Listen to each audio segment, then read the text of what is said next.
Heat of neutralisation की बात करते हैं जी। हमारे पास हीट ऑफ न्यूट्रलाइजेशन क्या है इसके बारे में जानने की कोशिश करते हैं। जैसे हीट है हमारे पास, बेसिकली ये टेम्परेचर से रिलेटेड है। और न्यूट्रलाइजेशन रिएक्शन हमारे पास क्या होता है जी, जर्नली जब हम एक HCl लेते हैं, ठीक है, हमारे पास लेट सपोज कोई भी एसिड हो, ठीक है, HCl लेट सपोज हमने ले लिया और उसको हम कंबाइन करते हैं किसी भी बेस के साथ। अब यहाँ पर मैं बेस ले रही हूँ जी NaOH, ठीक है, ये हमने बेस ले लिया, ठीक है। जब इन दोनों को हम कंबाइन करते हैं, ठीक है, तो हमारे पास क्या होता है जी, इन दोनों के दरमियान में रिएक्शन होता है और हमारे पास क्या बन जाता है। इसको HCl को मैं लिख दूं जी एक्वस फॉर्म में हमने लेना है, ठीक है, वाटर के अंदर डिजोल्व फॉर्म में हमने लेना है। उसके बाद NaOH को भी हमने एक्वस फॉर्म में लेना है, ठीक है जी।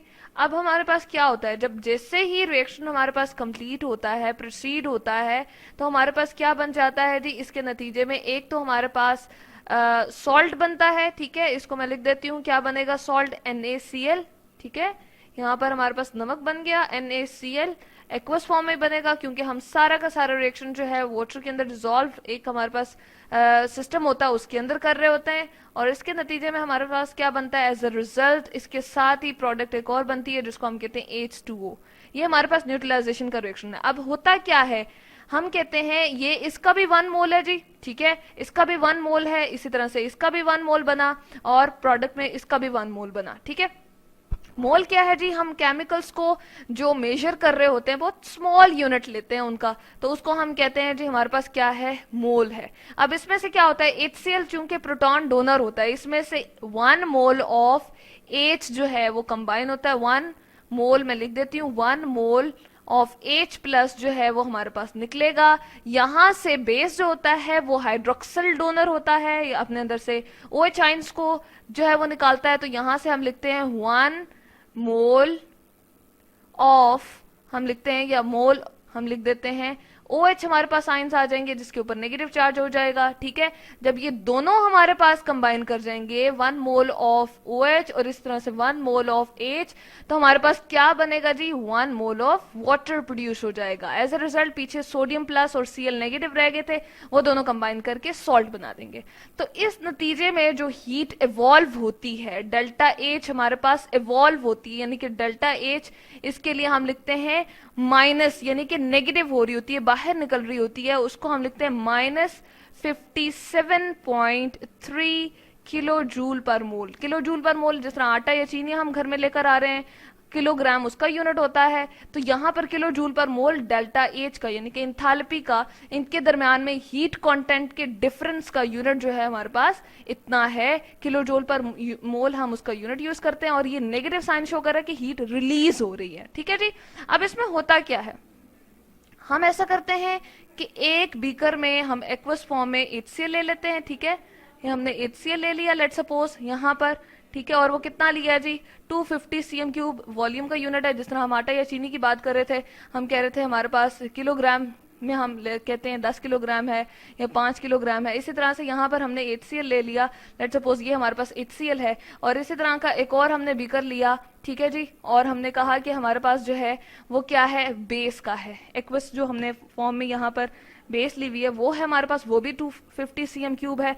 और इसके चले हम कलर चेंज कर देते हैं, और ये हमारे पास है लेट सपोज ये है हमारे पास, ठीक है। अब इन दोनों को हम मिक्स करना चाह रहे हैं, बिकॉज हम यहाँ पर ऐड कर रहे हैं, तो दोनों को हमने मिक्स करना है। तो वो एक ऐसे हम चीज में करेंगे जिसमें हम कहते हैं सबसे पहले हम सबसे पहले हम ये काम भी करेंगे कि इन दोनों का अलग अलग टेम्परेचर फाइंड कर लेंगे। तो हम कहते हैं कि हमारे पास जो हम HCl ले रहे हैं या हमारे पास जो NaOH है, इनका टेम्परेचर हम फाइंड कर लेंगे, इसको हम कहते हैं जी T1, और यूजुअली वो एक जैसा होता है, सिमिलर होता है। लेट सपोज ये हमारे पास है 25 डिग्री सी, डिग्री सी भी हमारे पास टेम्परेचर का यूनिट है। जिस तरह आटा या चीनी लेकर आ रहे हैं तो किलोग्राम में मेजर करते हैं, टेम्परेचर को हम डिग्री सी में मेजर कर रहे हैं। इन दोनों का लेट सपोज ये भी 25 डिग्री सी था, ये भी 25 डिग्री सी था, हमने थर्मोमीटर डाल के चेक कर लिया।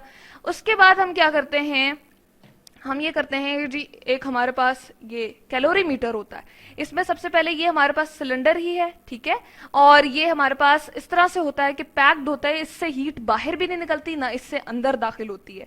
और ये ऊपर लिड लगी हुई है जी, इसको हम कहते हैं ये हमारे पास लिड है, ठीक है, इसको हटा के, लिड को हटा के हम इसके अंदर सबसे पहले एसिड को पोर करते हैं। एसिड को पोर कर दिया, ठीक है, इसके इनसाइड हम एसिड डाल देते हैं और उसके बाद हम कहते इसको जो है इसके अंदर जो है वो ऐड कर देते हैं बेस। ठीक है, पहले एसिड ऐड किया, उसके बाद बेस ऐड किया।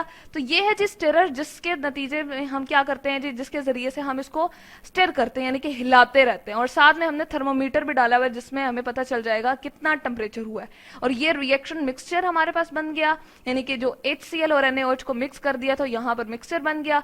और इस थर्मोमीटर से हम उसका फाइनल टेम्परेचर फाइंड कर लेंगे। पहला हमारे पास T1 था, फाइनल को हम T2 कह देते हैं। लेट सपोज यहाँ पर 30 डिग्री सी आ गया, तो 30 डिग्री सी में से जब माइनस करेंगे तो हमारे पास क्या होगा जी, ये इसका आएगा 5 डिग्री सी।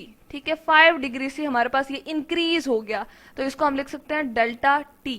ठीक है, और पहले हमने इसका अलग अलग जो मास फाइंड किया था, इसका और इसका, वो उसको हम कहते हैं जी M। ठीक है, और बाद में हमने जो फाइंड किया वो M है। वो मैथ तकरीबन एक जैसा ही रहता है, तो उसको हम मैथ को जो लिखते हैं किस उसमें लिखते हैं, हम कहते हैं इनका मैथ जो है वो M है।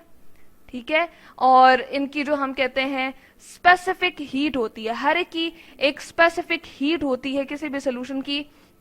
हम कहते हैं कि जो हमारे पास मिक्सचर में आ रहा है, जो भी हमारे पास चीज मौजूद है, तो उसको हम कहते हैं जी हमारे पास S से रिप्रेजेंट करता है। ठीक है, उसको हम कहते हैं कि इसको हम S से रिप्रेजेंट करते हैं। हर एक की अपनी अपनी हीट होती है, हर एक की स्पेसिफिक हीट होती है। HCl की कुछ होगी, हमारे पास जो है HCl की कुछ होगी और NaOH की कुछ होगी, और लेकिन सोल्यूशन जब बन जाएगा तो उसकी कुछ होगी। तो हम सोल्यूशन वाले की जो हमारे पास ये मिक्सचर बन गया है, जो हमारे पास वाटर और NaCl बन चुका है, अब इन दोनों के मिक्सचर मिक्स होने से उसकी हमने स्पेसिफिक हीट जो है वो एक स्पेसिफिक हमारे पास लिखी होती है लिटरेचर के अंदर, उसको हम लिख देते हैं। और इसको जो है फिर हम मल्टीप्लाई करते हैं, जो हमारे पास डेल्टा T था, T2 माइनस T1 जो हमने किया था, इसको हम यहाँ पर लिख देते हैं। T2 माइनस T1 हमारे पास ये था, यानी कि फाइनल वाले में से इनिशियल वाला माइनस कर दिया तो हमारे पास डेल्टा T बन गया।